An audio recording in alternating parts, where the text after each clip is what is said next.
Creating a website on Kajabi is simple and can be done in a few steps. Here's how you can do it. Sign up or log into Kajabi. First, go to Kajabi and sign up for an account or log in if you already have one. Access the website builder. Once logged in, click on the website tab in the left sidebar of the dashboard. This is where you can start building and customizing your website. Choose a template. Kajabi offers a variety of pre-designed website templates. Choose a template that suits your brand or business. You can always change the template later if needed.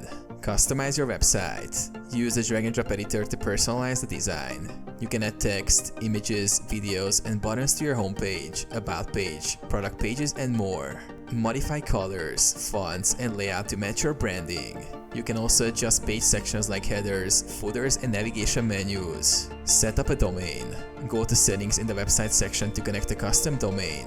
Kajabi also provides a default domain if you don't have one.